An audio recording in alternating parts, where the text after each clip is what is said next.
ಸದಡಗಿದ್ದಂತಹ corona ಮಾರಿ ಭಯ ಮತ್ತೆ ಕಾಡೋಕೆ ಶುರುವಾಗಿದೆ. ಕೇರಳದಲ್ಲಿ ಕೊರೋನಾ ಕೇಸ್ ಹೆಚ್ಚಾಗ್ತಿದ್ದು ಕರ್ನಾಟಕಕ್ಕೂ ಕೂಡ ಆತಂಕ ತಂದಿದೆ. ದೇಶದಲ್ಲಿ ಮತ್ತೆ ಕೊರೋನಾ ಭಯ ಶುರುವಾಗ್ತಿದೆ. ಕೇರಳದಲ್ಲಿ ಒಮಿಕ್ರಾನ್ ಉಪತಳಿಯಾದ JN1 ಸಾಂಕ್ರಾಮಿಕ ರೋಗದ ಲಕ್ಷಣ ಹೆಚ್ಚಾಗಿದ್ದು ಕರ್ನಾಟಕಕ್ಕೂ ಆತಂಕ ಶುರುವಾಗಿದೆ.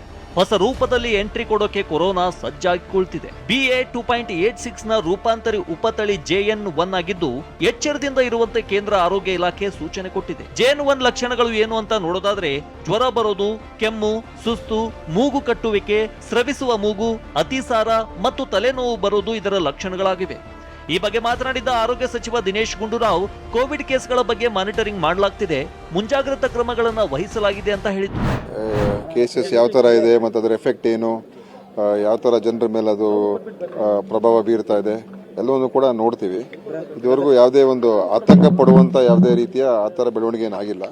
ಕೋವಿಡ್ ಮತ್ತು ಬೇರೆ ಬೇರೆ ವೈರಲ್ ಡಿಸೀಸಸ್ಸು ಮತ್ತು ಇನ್ಫ್ಲೂಯೆನ್ಸಾ, ನಿಮೋನಿಯಾ ಅದೆಲ್ಲ ಸ್ವಲ್ಪ ಈ ಒಂದು ವೆದರ್ ಕಂಡೀಷನ್ಸ್ ಹೆಚ್ಚಿರ್ತದೆ. ಸೊ ಕೊರೋನಾ ಉಪತಳಿ JN1 ಲಕ್ಷಣಗಳು ಏನು ಅಂತ ನೋಡಿದರೆ ಜ್ವರ, ಕೆಮ್ಮು, ಸುಸ್ತು ಮುಂತಾದಂಥ ಒಂದಷ್ಟು ಸಿಂಪ್ಟಮ್ಸ್ ಇರುತ್ತೆ. ನಿಮಗೆ ಸಾಮಾನ್ಯವಾಗಿ ಜ್ವರ, ಕೆಮ್ಮು, ಸುಸ್ತು ಇದೆಲ್ಲವೂ ಕೂಡ ಕೊರೋನಾ ಉಪತಳಿ JN1ನ ಲಕ್ಷಣಗಳು. ಮೂಗು ಕಟ್ಟೋದು, ಜೊತೆಗೆ ಸ್ರವಿಸುವಂಥ ಮೂಗಿನಲ್ಲಿ ಆಗಾಗ ಸ್ರವಿಸುವಂಥದ್ದು, ಜೊತೆಗೆ ಅತಿಸಾರ ಮತ್ತು ತಲೆನೋವು, ಮೂಗು ಕಟ್ಟೋದು ಇದು ಸಾಮಾನ್ಯವಾಗಿ ಈ ಒಂದು ಸಂದರ್ಭದಲ್ಲಿ ಚಳಿಗಾಲದಲ್ಲಿ ಬರುವಂಥ ಒಂದಷ್ಟು ಕಾಯಿಲೆಗಳಿಗೂ ಕೂಡ ಇಂಥದ್ದೇ ಸಿಂಪ್ಟಮ್ಸ್ ಇರುತ್ತೆ. ಇನ್ನು ಸ್ರವಿಸುವಂಥ ಮೂಗಿನಲ್ಲಿ ನೀರು ಇಳಿತಾ ಇರುವಂಥದ್ದು ಇದೆಲ್ಲವೂ ಕೂಡ ಆಗುವಂಥದ್ದು ಕೊರೋನಾ ಉಪತಳಿಯ ಲಕ್ಷಣಗಳು. ಜೊತೆಗೆ ಅತಿಸಾರ ಮತ್ತು ತಲೆನೋವು, ತುಂಬ ಸುಸ್ತಾಗುವಂಥದ್ದು, ಜೊತೆಗೆ ತಲೆನೋವು, ಇಂಥ ಒಂದಷ್ಟು ಸಿಂಪ್ಟಮ್ಸ್ ಇದ್ದರೆ ಸ್ವಲ್ಪ ಜೋಪಾನ ವಹಿಸುವಂಥದ್ದು ಉತ್ತಮ. ಯಾರು ಕೂಡ ಆತಂಕ ಪಡುವಂಥ ಅಗತ್ಯ ಇಲ್ಲ, ಏನೋ ಹಿಂದೆ ಕೊರೋನಾ ಬಂದಿತ್ತು ಅದೇ ರೀತಿಯಾಗಿ ಅಂತ. ಬಟ್ ಮುಂಜಾಗ್ರತೆ ಬೇಕಾಗುವಂಥ ಒಂದಷ್ಟು ಔಷಧಗಳು ಇದೆಲ್ಲವನ್ನು ಕೂಡ, ಬಿಸಿನೀರು ಕುಡಿಯುವಂಥದ್ದು ಇರ್ಬೋದು, ಮಾಸ್ಕನ್ನು ಹಾಕೋದು ಇದೆಲ್ಲವನ್ನು ಕೂಡ ಫಾಲೋ ಮಾಡಬೇಕಾಗುತ್ತೆ. ಇನ್ನು ಸಂಸತ್ತಿನಲ್ಲಿ ಉಗ್ರ ಕೃತ್ಯ ಎಸಗಿದಂಥ ಆರೋಪಿಗಳ ವಿಚಾರಣೆ ಚುರುಕುಗೊಂಡಿದೆ. ಒಂದ್ ಕಡೆ ಆರೋಪಿ ಪ್ರಕರಣದ ಮಾಸ್ಟರ್ ಮೈಂಡ್ ಲಲಿತ್ ತಾನು ಯಾಕೆ ಇಂಥ ಪ್ಲಾನ್ ಮಾಡಿದ್ದಾನೆ ಅನ್ನೋದನ್ನ ಪೊಲೀಸರ ಮುಂದೆ ಒಪ್ಕೊಂಡಿದ್ದಾನೆ. ಇನ್ನೊಂದೆಡೆ ಸಾಗರ್ ಮತ್ತು ಮನೋರಂಜನ್ಗೆ ಪಾಸ್ ನೀಡಿದಂಥ ಸಂಸದ ಪ್ರತಾಪ್ ಸಿಂಹ ಅವ್ರನ್ನ ವಿಚಾರಣೆ ನಡೆಸೋದಕ್ಕೆ ಪೊಲೀಸರು ಸಿದ್ಧತೆ ಮಾಡಿಕೊಂಡಿದ್ದಾರೆ.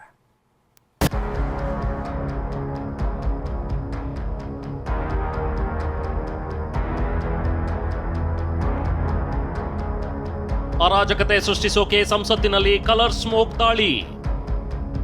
ವಿಚಾರಣೆ ವೇಳೆ ತಪ್ಪೊಪ್ಪಿಕೊಂಡ ಮಾಸ್ಟರ್ ಮೈಂಡ್ ಲಲಿತ್. ಲೋಕಸಭೆಗೆ ನುಗ್ಗಿ ದೇಶವನ್ನೇ ತಲ್ಲಣಗೊಳಿಸಿರುವ ಖತರ್ನಾಕ್ಗಳ ಮತ್ತಷ್ಟು ಭಯಾನಕ ಸಂಗತಿಗಳು ಹೊರಗೆ ಬರ್ತಿವೆ. ಪ್ರಕರಣದ ಮಾಸ್ಟರ್ ಮೈಂಡ್ ಲಲಿತ್ ಝಾ ಪೊಲೀಸರ ವಿಚಾರಣೆ ವೇಳೆ ಸ್ಫೋಟಕ ಮಾಹಿತಿ ಹೊರಗೆಡವಿದ್ದಾನೆ. ಅರಾಜಕತೆ ಸೃಷ್ಟಿಸೋಕೆ, ದೇಶದ ಸಮಸ್ಯೆಗಳ ಬಗ್ಗೆ ಗಮನ ಸೆಳೆಯೋಕೆ ಕೃತ್ಯ ಎಸಗಿದ್ದೇವೆ ಅಂತ ಹೇಳಿದ್ದಾನೆ. ಇನ್ನು ತನ್ನ ಬಳಿ ಇದ್ದ ಆರೋಪಿಗಳ ಫೋನ್ಗಳನ್ನ ನಾಶ ಮಾಡಿರುವುದಾಗಿ ಲಲಿತ್ ಝಾ ಒಪ್ಪಿಕೊಂಡಿದ್ದಾನೆ. ಅಲ್ಲದೆ ತನ್ನ ಫೋನ್ ಅನ್ನ ಜೈಪುರದ ಬಳಿ ಎಸೆದಿರುವುದಾಗಿ ಹೇಳಿದ್ದಾನೆ. ಸದ್ಯ ಪೊಲೀಸರು ಕಲರ್ ಸ್ಮೋಕ್ ಹಾಕಿದ ಪ್ರಕರಣವನ್ನ ಮರುಸೃಷ್ಟಿಗೆ ನಿರ್ಧರಿಸಿದ್ದಾರೆ. ಅದಕ್ಕಾಗಿ ಅನುಮತಿ ಪಡೆದು ಸಂಸತ್ಗೆ ಆರೋಪಿಗಳನ್ನ ಕರೆತಂದು ಘಟನೆ ಮರುಸೃಷ್ಟಿ ಮಾಡಲು ಚಿಂತನೆ ನಡೆಸಿದ್ದಾರೆ.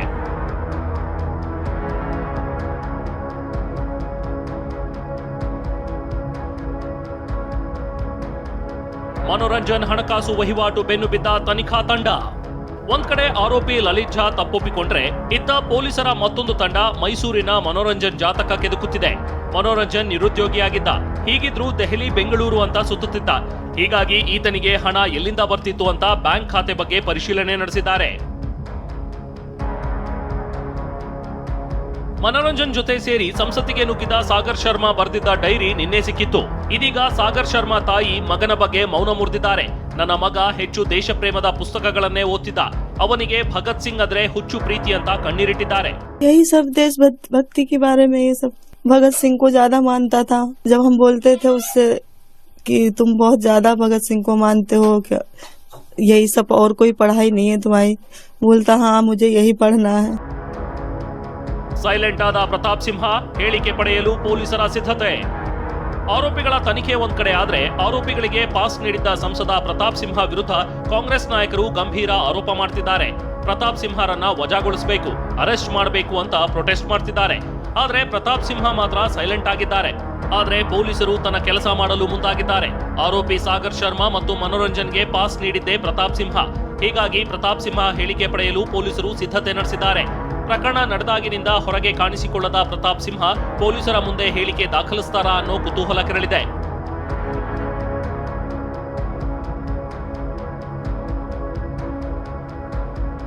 ಈ ಮಧ್ಯೆ ಇಂದು ಮೈಸೂರಿನಲ್ಲಿ ಪ್ರತಾಪ್ ಸಿಂಹ ಪರ ಪ್ರತಿಭಟನೆ ನಡೆದಿದೆ. ಮೈಸೂರಿನ ಸಂಸದ ಕಚೇರಿ ಮುಂಭಾಗ ಬಿಜೆಪಿ ಕಾರ್ಯಕರ್ತರು ಪ್ರತಾಪ್ ಸಿಂಹ ಪರ ಘೋಷಣೆ ಕೂಗಿದ್ರು.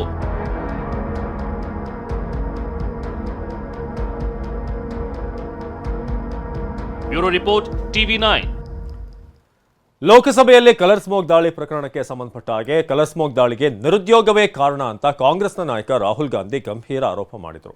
ಈ ಬಗ್ಗೆ ಮಾತನಾಡಿದಂಥ ರಾಹುಲ್ ಗಾಂಧಿ, ದೇಶದಲ್ಲಿ ನಿರುದ್ಯೋಗ ಸಮಸ್ಯೆ ಹೆಚ್ಚಾಗ್ತಾ ಇದೆ. ಪ್ರಧಾನಿ ಮೋದಿ ಅವರ ನೀತಿಗಳಿಂದ ಈ ನಿರುದ್ಯೋಗ ಸೃಷ್ಟಿಯಾಗ್ತಾ ಇದೆ. ದೇಶದ ಯುವಕರಿಗೆ ಸೂಕ್ತವಾದಂಥ ಕೆಲಸ ಸಿಗ್ತಿಲ್ಲ. ಲೋಕಸಭೆ ದಾಳಿಗೆ ನಿರುದ್ಯೋಗವೇ ಕಾರಣ ಅಂತ ರಾಹುಲ್ ಗಾಂಧಿ ಗುಡುಗಿದ್ರು. सुरक्षा ब्रीच हुई है, वो है, बट क्यों हुई? जो देश में सबसे बड़ा मुद्दा है, बेरोजगारी का मुद्दा, जो पूरे देश में उबल रहा है, मोदी जी की पॉलिसीज के कारण हिंदुस्तान के युवाओं को रोजगार नहीं मिल रहा है. तो ब्रीच जरूर हुई है, बट इसके पीछे कारण बेरोजगारी है और महंगाई है.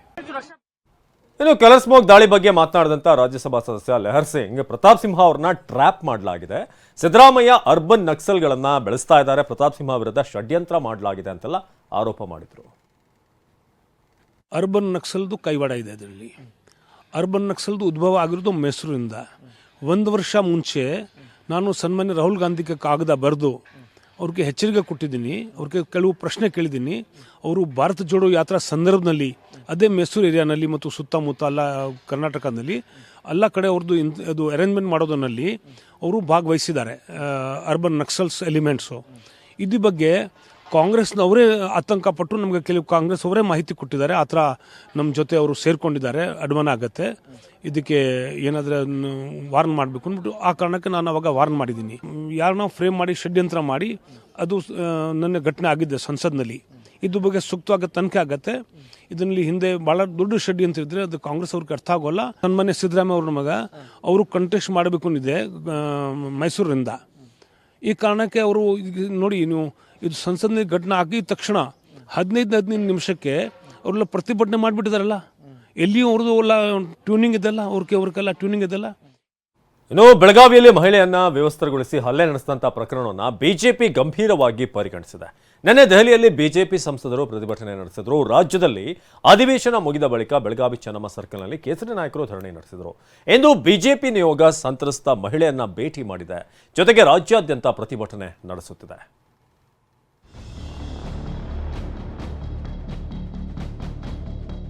This incident is very unfortunate. I want to convey the message to each and every citizen.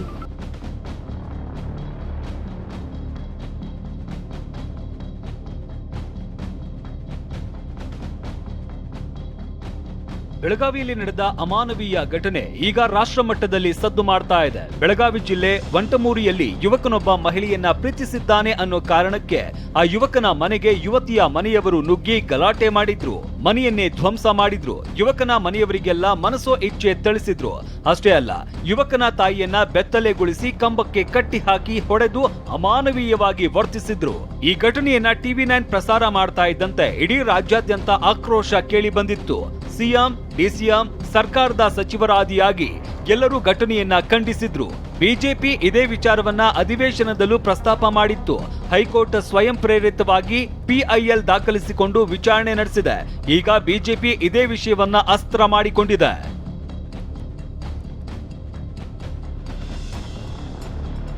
ಬೆಳಗಾವಿಯ ಬಿಮ್ಸ್ ಆಸ್ಪತ್ರೆ ಸಖಿ 1 ಕೇಂದ್ರದಲ್ಲಿ ಸಂತ್ರಸ್ತೆಗೆ ಚಿಕಿತ್ಸೆ ನೀಡಲಾಗ್ತಾ ಇದೆ. ಹೀಗಾಗಿ ಇವತ್ತು ಬಿಮ್ಸ್ ಆಸ್ಪತ್ರೆಗೆ ರಾಷ್ಟ್ರೀಯ ಮಹಿಳಾ ಆಯೋಗದ ತಂಡ ಭೇಟಿ ನೀಡಿತು. ಮಹಿಳಾ ಆಯೋಗದ ತಂಡಕ್ಕೆ ಡಿಸಿ ಮತ್ತು ಪೊಲೀಸ್ ಆಯುಕ್ತರು ಸಾಥ್ ನೀಡಿದ್ರು. ರಾಷ್ಟ್ರೀಯ ಮಹಿಳಾ ಆಯೋಗದ ಸದಸ್ಯೆ ಡೆಲಿನಾ ಕೂಂಗ್ಡೂಪ್ ಸಂತ್ರಸ್ತೆಯನ್ನ ಮಾತನಾಡಿಸಿದ್ರು. ಈ ವೇಳೆ ಮಹಿಳಾ ಆಯೋಗದ ಸದಸ್ಯೆ ಮುಂದೆ ಸಂತ್ರಸ್ತೆ ಘಟನೆಯ ದಿನ ಪೊಲೀಸರು ಬರೆದಿದ್ರೆ ನನ್ನನ್ನ ಕೊಂದೇ ಬಿಡ್ತಾ ಇದ್ರು ಅಂತ ಕಣ್ಣೀರಿಟ್ರು. ಸಂತ್ರಸ್ತ ಮಹಿಳೆಯ ಹೇಳಿಕೆಯನ್ನ ಡೆಲಿನಾ ದಾಖಲಿಸಿಕೊಂಡ್ರು. This incident is very unfortunate. It should not happen again. So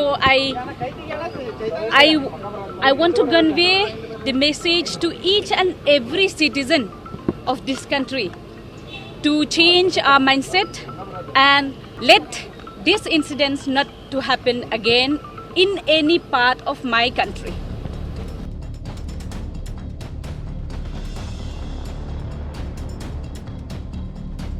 ಇನ್ನು ಬಿಮ್ಸ್ ಆಸ್ಪತ್ರೆಗೆ ಬಿಜೆಪಿಯ 4 ಸಂಸದರು ಹಾಗೂ ಓರ್ವ ರಾಷ್ಟ್ರೀಯ ಕಾರ್ಯದರ್ಶಿ ಒಳಗೊಂಡ ಸತ್ಯಶೋಧನಾ ತಂಡ ಭೇಟಿ ನೀಡಿತು.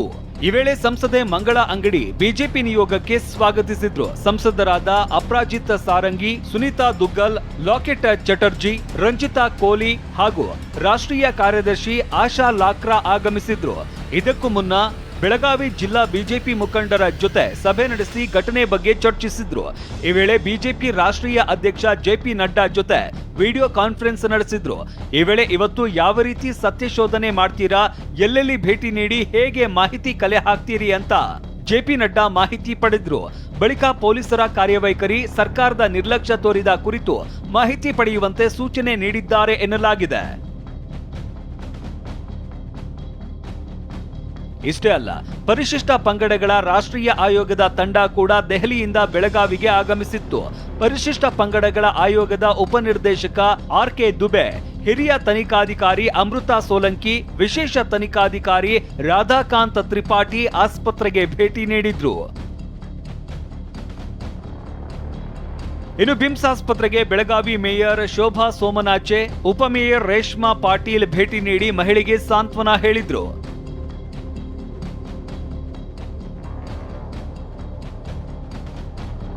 ಬೆಂಗಳೂರಿನ ಮೇಕ್ರಿ ಸರ್ಕಲ್ನಲ್ಲಿ ಬಿಜೆಪಿ ಮಹಿಳಾ ಮೋರ್ಚಾ ಕಾರ್ಯಕರ್ತರು ಪ್ರತಿಭಟನೆ ನಡೆಸಿದ್ರು. ಮಾಜಿ ಸಿಎಂ ಡಿವಿ ಸದಾನಂದ ಗೌಡ, ಗೀತಾ ವಿವೇಕಾನಂದ ಸೇರಿದಂತೆ ಹಲವರು ಭಾಗಿಯಾಗಿದ್ರು.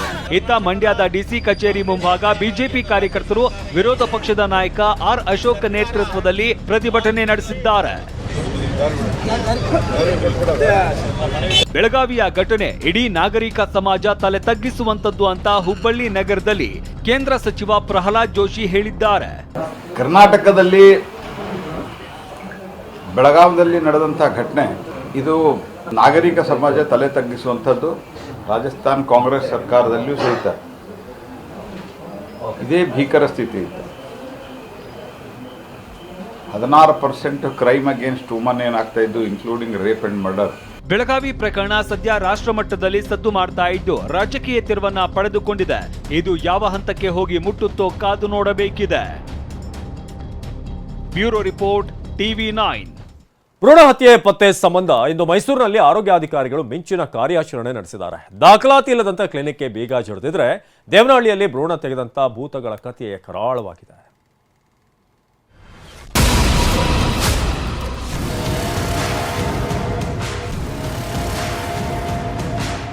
ಮೈಸೂರಿನಲ್ಲಿ ಭ್ರೂಣ ಹತ್ಯೆ ಪತ್ತೆ ಜಾಲ ದೊಡ್ಡ ಮಟ್ಟದಲ್ಲೂ ಕಂಡು ಬರ್ತಿದ್ದಂತೆ ಆರೋಗ್ಯಾಧಿಕಾರಿಗಳು ಫುಲ್ ಅಲರ್ಟ್ ಆಗಿದ್ರು.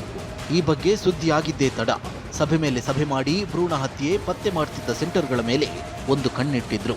ಇದರ ಭಾಗವಾಗಿ ಇಂದು ಕೂಡ ಮೈಸೂರಿನಲ್ಲಿ ಜಿಲ್ಲಾ ಆರೋಗ್ಯಾಧಿಕಾರಿಗಳು ಭರ್ಜರಿ ಕಾರ್ಯಾಚರಣೆ ನಡೆಸಿದ್ದಾರೆ. ನಗರದ ಹಲವೆಡೆ ದಾಳಿ ಮಾಡಿದ ಆರೋಗ್ಯಾಧಿಕಾರಿಗಳು ವೈದ್ಯಕೀಯ ಪ್ರಮಾಣ ಪತ್ರ ಇಲ್ಲದ 14 ಕ್ಲಿನಿಕ್ಗಳಿಗೆ ಬೀಗ ಜಡಿದಿದ್ದಾರೆ. ಜಿಲ್ಲಾ ಟಾಸ್ಕ್ ಫೋರ್ಸ್ ತಂಡ ಕ್ಲಿನಿಕ್ಗಳು, ನರ್ಸಿಂಗ್ ಹೋಮ್ಗಳು, ಸ್ಕ್ಯಾನಿಂಗ್ ಸೆಂಟರ್ಗಳಲ್ಲಿ ಪರಿಶೀಲನೆ ನಡೆಸಿ ಸಂಬಂಧಪಟ್ಟವರಿಗೆ ನೋಟಿಸ್ ನೀಡಿದೆ.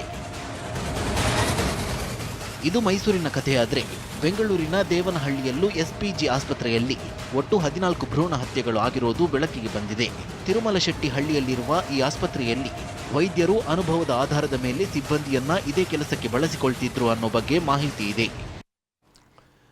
ಇನ್ನು ರಾಜ್ಯದಲ್ಲಿ ಹಿಂದೂ ಸಂಘಟನೆಗಳ ಹೊಸ ಬೇಡಿಕೆ ತೀವ್ರ ಚರ್ಚೆಗೆ ಗ್ರಾಸವಾಗಿದೆ.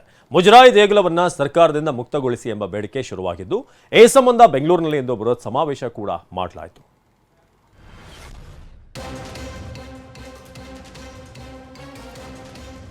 ಮುಜರಾಯಿ ದೇಗುಲವನ್ನ ಸರ್ಕಾರದಿಂದ ಮುಕ್ತಗೊಳಿಸಿ ಸ್ವಾಯತ್ತ ದೇಗುಲವನ್ನಾಗಿ ಮಾಡಬೇಕು ಅಂತ ಹೊಸ ಬೇಡಿಕೆಯನ್ನಿಟ್ಟುಕೊಂಡು ಬೆಂಗಳೂರಿನಲ್ಲಿ ದೊಡ್ಡ ಕಾರ್ಯಕ್ರಮವನ್ನೇ ಮಾಡಿದ್ದಾರೆ.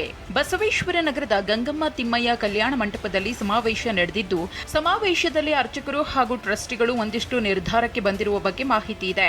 ಮುಜರಾಯಿ ಇಲಾಖೆ ಅಡಿಯಲ್ಲಿ ಬರುವ ದೇಗುಲದ ಹಣವನ್ನ ಸರ್ಕಾರ ಹಿಂದೂ ಧರ್ಮಕ್ಕೆ ಬಳಸಬೇಕು, ಸರ್ಕಾರದ ಬಜೆಟ್ನಲ್ಲಿ ದೇವಸ್ಥಾನಗಳ ಜೀರ್ಣೋದ್ಧಾರ ಮಾಡಬೇಕು, ದೇಗುಲದ ಮೂಲಕ ಹಿಂದೂ ಧರ್ಮ ಪ್ರಚಾರಕ್ಕೆ ದೃಢ ಸಂಕಲ್ಪ ಮಾಡುವ ನಿರ್ಣಯಗಳು ಚರ್ಚೆಯಾಗಿವೆಯಂತೆ. ಇದೇ ವೇಳೆ ಸರ್ಕಾರದ ವಿರುದ್ಧ ಕಿಡಿಕಾರಿದ ಹಿಂದೂ ಸಂಘಟನೆಯವರು ಆದಾಯವಿರುವ ದೇವಾಲಯ ಮುಜರಾಯಿ ಇಲಾಖೆ ವಶದಲ್ಲಿದೆ, ಚರ್ಚ್ ಮಸೀದಿಗಳಿಗೆ ಹಸ್ತಕ್ಷೇಪವಿಲ್ಲ. ಇದರಲ್ಲಿ ಇನ್ನೊಂದು ವಿರೋಧಾಭಾಸದ ಸ್ಥಿತಿ ಅಂದರೆ, ಕರ್ನಾಟಕದಲ್ಲಿ ಸುಮಾರು 1.25 ಲಕ್ಷ ಬೇರೆ ಬೇರೆ ದೇವಸ್ಥಾನಗಳಿದ್ದರೆ ಅದರಲ್ಲಿ ಯಾವ ದೇವಸ್ಥಾನಗಳ ಆದಾಯ ಇದೆಯೋ